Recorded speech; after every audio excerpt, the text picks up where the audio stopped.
Hey Sunrise, it's Andrew here with your small group questions for this week. For Easter, as we dive into Genesis 15 and the Abrahamic covenant. So as we open up this text, as I've asked many times, how does now chapter 15 fit into our narrative so far? How does this bring us a transition from what we've seen in the first 3 chapters of the Abram story?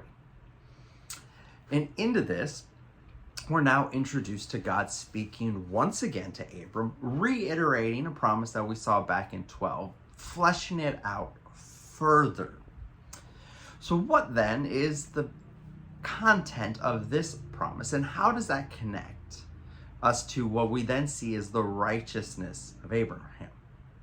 Where does Abram's righteousness come from in this text? And as we unpack that, what do we begin to see God do in this text with Abram?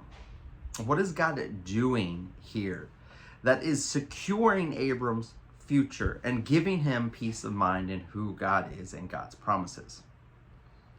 And then, of course, as we journey through this, we come to the conclusion of the text, which points forward to the life that the Israelites, now entering the promised land, have just experienced. Why is it important that God put this in the text for them? Why is it important to show that what they experienced was the plan the whole time? What does that teach us about God's sovereignty? But also, what does it teach us about the covenant promises of God? As we see the 4th generation coming out with this current group was all a part of God's plan. So as you unpack these things, there are some applications that we can dive into. A, how do we see the sovereignty of God at work in this text? What does this text teach us about taking the long view in trusting in God's promises? Not looking for immediate answers and satisfaction, but taking a big picture view of God.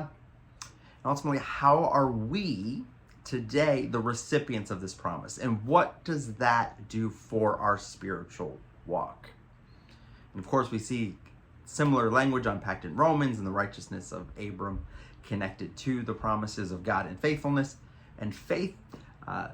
So just unpack some of these things in small group. I hope that you'll really dive deep into 15. You can unpack it in 10 minutes or 30 years. There's so much in this text to really begin to pour over as we learn more about God in it. So I hope that you'll spend some great time in there, being at worship on Sunday, joining us Easter morning, and then in our small groups. Can't wait to worship with you guys this week.